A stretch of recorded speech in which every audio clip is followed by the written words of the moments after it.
Licença, Excelência. Em primeiro lugar, quero cumprimentar Vossa Excelência, a presidência desta banca examinadora da prova de tribuna, e cumprimentando Vossa Excelência, eu estendo os cumprimentos a todos os membros desta augusta banca. Eu sou Acácio Garcia, candidato a promotor de justiça substituto aqui no estado do Paraná, e o ponto que me foi sorteado para a prova de tribuna foi o ponto número 13. Espero que ele me dê sorte. Que trata das ofensas irrogadas em plenário do júri e os crimes contra a honra. Excelências, o Código Penal tipifica nos artigos 139 a 140 os crimes contra a honra, que são a calúnia, a difamação e a injúria. A honra é o conjunto de atributos morais, físicos e intelectuais de uma pessoa que a tornam merecedora de apreço no convívio social e que promovem a sua autoestima, e divide-se em honra objetiva, sentimento que o grupo social tem a respeito de atributos físicos, morais e intelectuais de alguém, e a honra subjetiva, sentimento que cada um tem acerca dos próprios atributos. O Código Penal pune quem caluniar alguém, imputando-lhe falsamente fato definido como crime, a calúnia, e quem difamar alguém, imputando-lhe fato ofensivo à sua reputação, a difamação, e quem injuriar alguém, ofendendo-lhe a dignidade ou o decoro, a injúria.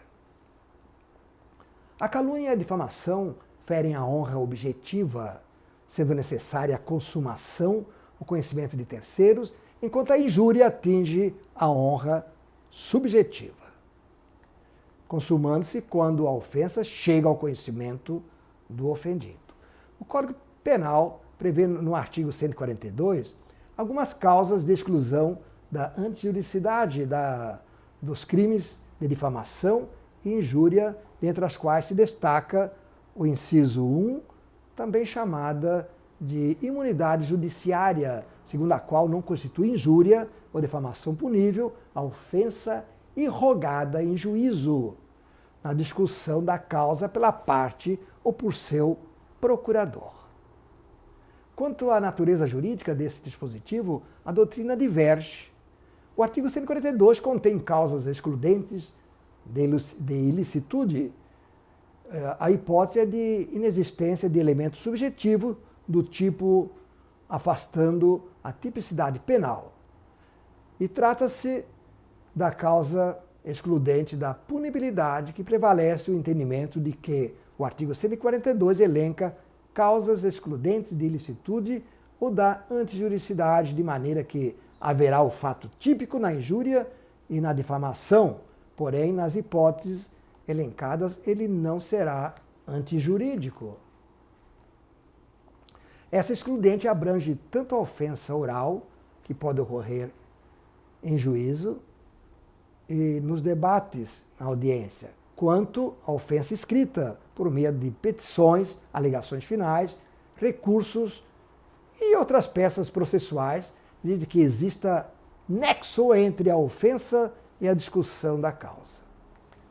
Vale destacar que o dispositivo abrange apenas ofensas feitas em juízo, que não consistam na imputação de crimes, porquanto apenas afasta a difamação e a injúria.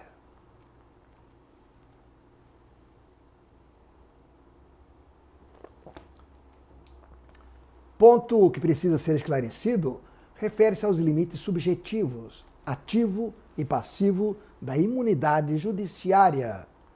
No que concerne aos limites subjetivos, é necessário que a conduta tenha sido praticada pela parte ou seu procurador, tal como dispõe expressamente o texto legal, ou pelo Ministério Público, quando intervir como parte processual. Parte é qualquer dos sujeitos da relação processual: autor, réu, litisconsorte, interveniente, etc.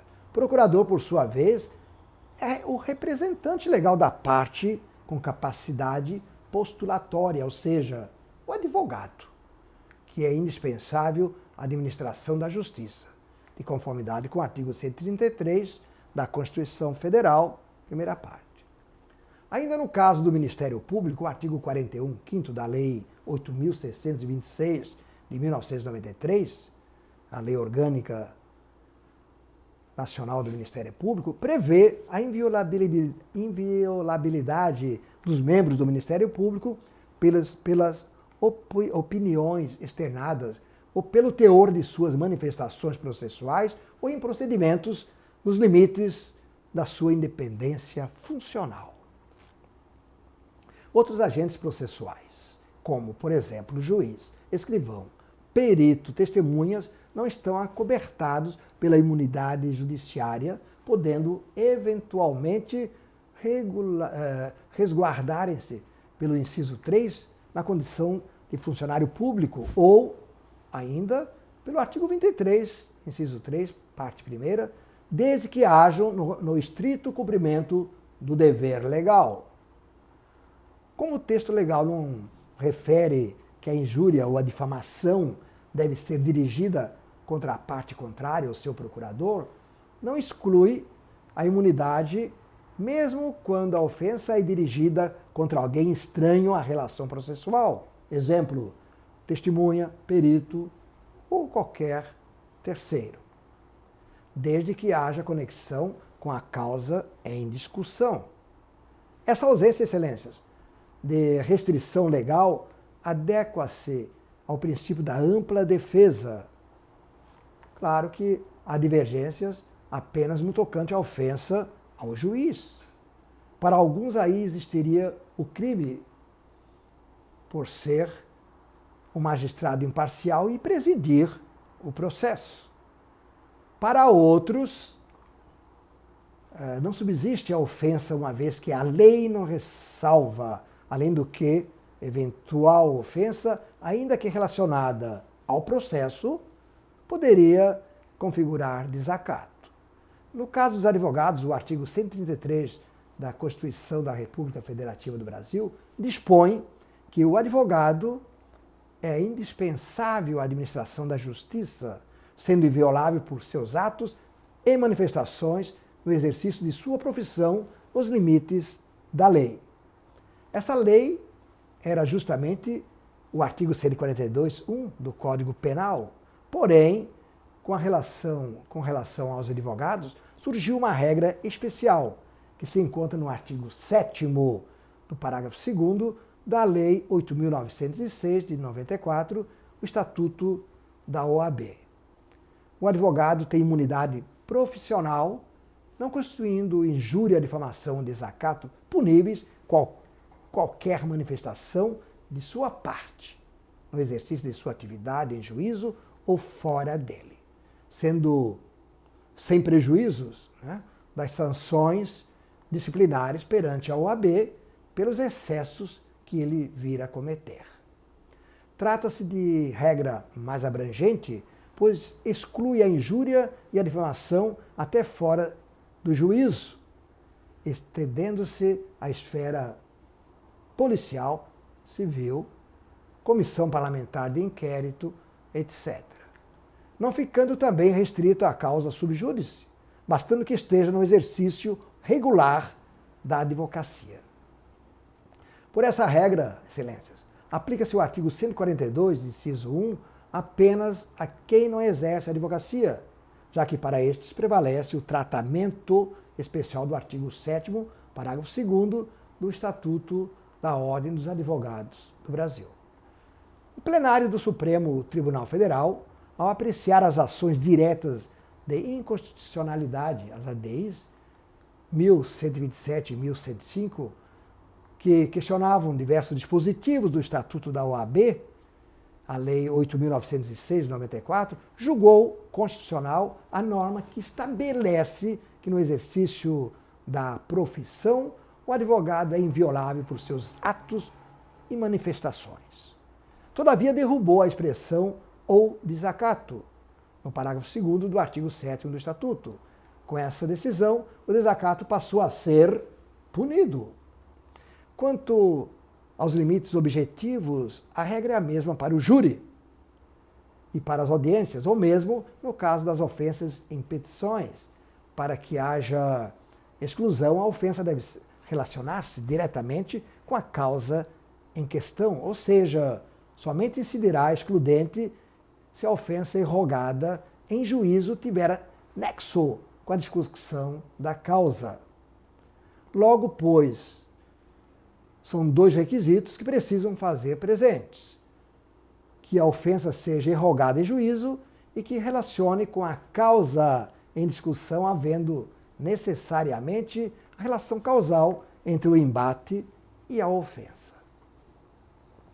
A excludente, neste caso, justifica-se por duas razões básicas. De um lado, para assegurar a ampla defesa dos interesses postos em juízo, sem o receio que determinado argumento ou determinada expressão possa ser objeto de imputação criminal. E, de outro lado, a veemência dos debates, o ardor com que se defende esse direito para resultar, eventualmente, em alusões ofensivas à honra de outrem, embora desprovidas do ânimos ofendente. Em suma, deve-se ter em mente que o ânimo de debater, movido pelo interesse público ou pela utilidade processual, que justifica a exclusão do crime e não de ofender a honra dos denunciantes, havendo limites da imunidade judiciária. E eu, excelências, para encerrar, se aprovado, munido dos instrumentos legais, supra, seguindo as trilhas dos bons exemplos deste Ministério Público, darei continuidade como promotor de justiça substituto em sua importante responsabilidade de não apenas entender a ordem jurídica e a democracia, mas principalmente de atuar em defesa dos anseios da sociedade, em busca incessante pela promoção da justiça. Agradeço a atenção de Vossas Excelências e me coloco à disposição desta banca examinadora de prova de tribuna para os questionamentos necessários.